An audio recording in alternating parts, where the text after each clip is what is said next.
Good morning students. आज फिर मैं अवनीश कुमार सिंह आप लोगों के सामने कक्षा 10 का व्याकरण कौशल का दूसरा चैप्टर वाच्य का दूसरा वीडियो लेकर के आया हूँ। पहले वीडियो में अपने वाच्य का परिभाषा, वाच्य के भेद को पढ़ा आपने। कर्तृवाच्य किसे कहते हैं, कर्मवाच्य किसे कहते हैं, भाववाच्य किसे कहते हैं, यह भी आपने जाना है। फिर अब हम वाच्य परिवर्तन आपको बता रहे थे, कर्तृवाच्य से कर्मवाच्य में बदलना। ये हम आपको पहले वीडियो में बताए थे कि कर्तृवाच्य से कर्मवाच्य में बदलने के लिए आप कर्ता के साथ से या के द्वारा या द्वारा शब्द जोड़ करके वाक्य को पुनः फिर से बनाइए, तब आप खुद समझ आ जाएगा कि वाक्य का रूप क्या होगा। फिर दूसरा बात ध्यान रखने की है कि कर्म के साथ जो विभक्ति लगी होती है, अगर कभी कभी लगी होती है, अन्यथा प्रायः विभक्ति का लोप होता है, तो उस विभक्ति को हटा दीजिए।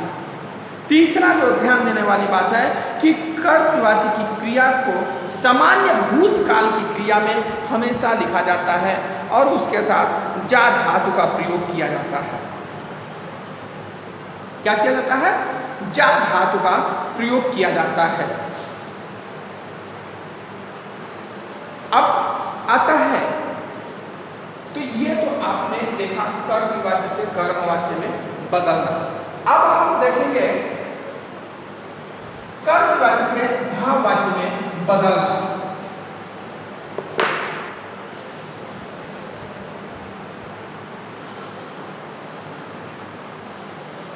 कर्तृवाच्य से भाववाच्य में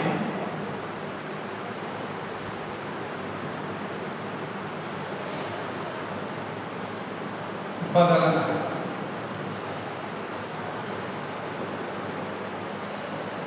अभी तक देखा कि हमने कर्तृवाच्य से कर्मवाच्य में बदलने के लिए क्या किया जाता था? कर्ता के आगे से या के द्वारा या द्वारा लगा दिया जाता था।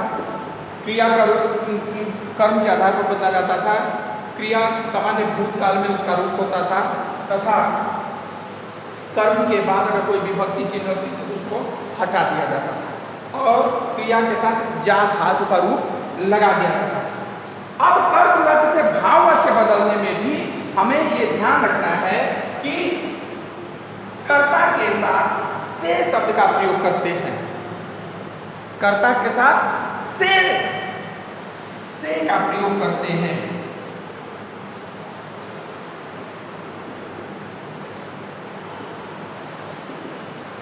से का प्रयोग करते हैं, इसमें द्वारा नहीं लगता, करते हैं। क्या करते हैं? कर्ता के साथ से का प्रयोग करते हैं।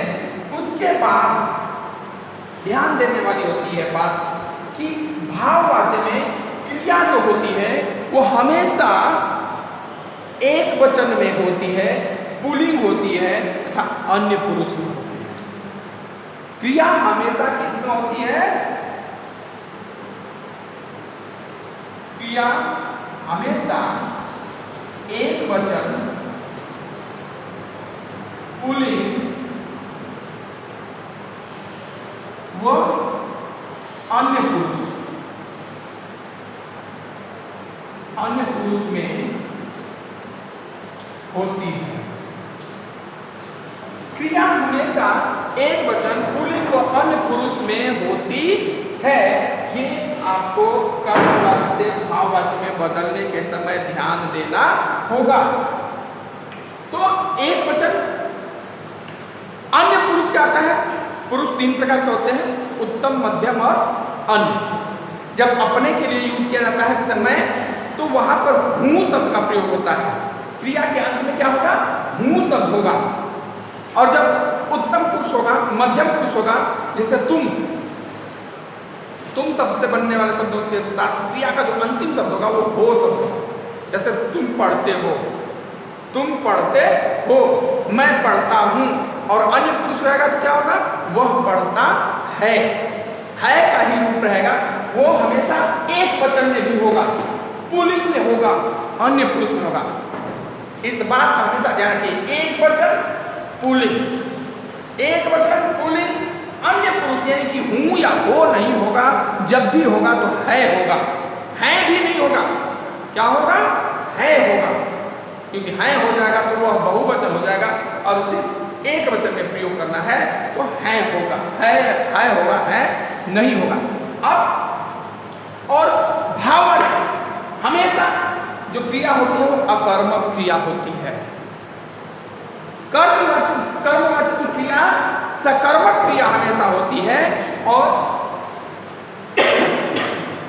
तथा भाववाचक की क्रिया हमेशा अकर्मक क्रिया होती है। अब सकर्मक और अकर्मक क्या होता है? जिस क्रिया में कर्म होता है वह क्रिया सकर्मक क्रिया कहलाती है, तथा जिस क्रिया में कर्म नहीं होता है, जिस क्रिया का फल कर्म पर नहीं पड़ता है, वह अकर्मक क्रिया कहलाती है। वह क्या कहलाती है? अकर्मक क्रिया कहलाती है। अब हमें कैसे पता चलेगा कि कर्म है या नहीं है? कर्म है या नहीं है? तो कर्म हमें पता करने के लिए क्या करेंगे कि हम वाक्य के साथ कौन या किसको का प्रश्न कर देंगे।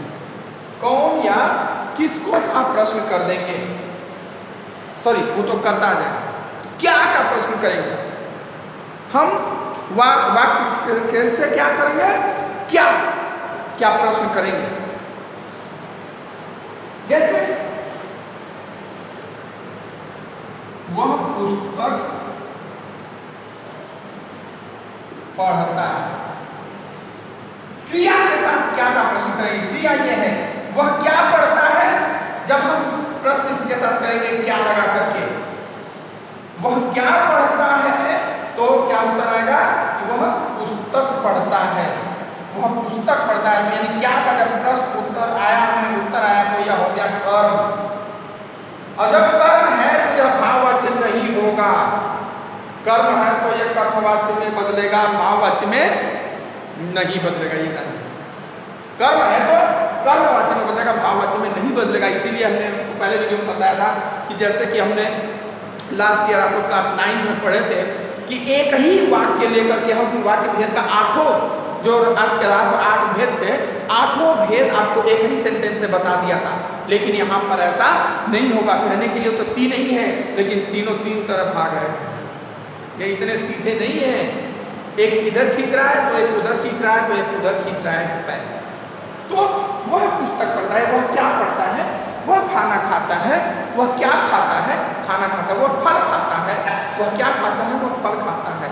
और वह खाता है सिर्फ आ जाएगा, तो वह क्या खाता है इसका उत्तर हमें जब नहीं मिल पा रहा है तो वह अकर्मक क्रिया हो जाएगी। जब हमें उत्तर नहीं मिलेगा क्या का, तो वह क्रिया अकर्मक क्रिया हो जाएगी। और अकर्मक क्रिया को ही हम भाववाच्य में बदल सकते हैं। सकर्मक क्रिया को भाववाच्य में नहीं बदला जाता है। यानी कि भाववाच्य में बदलने के लिए हमें ध्यान में क्या देना है कि कर्ता के साथ जैसे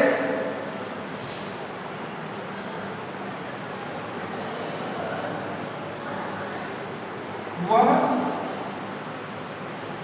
रो नहीं सकता है, वह रो नहीं सकता है। जब इसको हम भाववाच्य में बदलेंगे, वह क्या नहीं हो सकता है, उत्तर नहीं मिलेगा। वह रोना क्रिया है, वह क्या नहीं हो सकता है, यहाँ उत्तर नहीं मिला, यानी कर्म नहीं है, इसलिए यह अकर्मक क्रिया है। इसको अब देखिए वह रो नहीं सकता है, तो कहा गया है कि कर्तव्य से भाववाचक बनाने के लिए कर्ता के साथ से शब्द का प्रयोग करते हैं। तो जब वह करेंगे तो वह से नहीं होगा, वह से नहीं होगा। क्या होगा? उससे। क्या होगा? उससे। वह का रूप होता है उस। तुम रो नहीं सकते, तुमसे रोया नहीं जा सकता। अब क्या हो गया? उससे। अब इसको हमें बनाना है अन्य पुरुष, एक वचन, पुल्लिंग और समानीभूत काल में, यानी जा धातु भी लगाना है। तो उससे रोया नहीं जा सकता, उससे रोया नहीं जा सकता है, उससे रोया नहीं जा सकता है। अब सकता जो क्रिया है, क्रिया के रूप में जा धातु को जोड़ देंगे, क्रिया के रूप में जा धातु को जोड़ देंगे। जा धातु जब जोड़ देंगे तो यह सामान्य भूतकाल में हो जाएगा है? और यह है नहीं रोया जा सकता है, ये क्या है? एक वचन है, और ये भी एक वचन है। क्लियर है? अब जैसे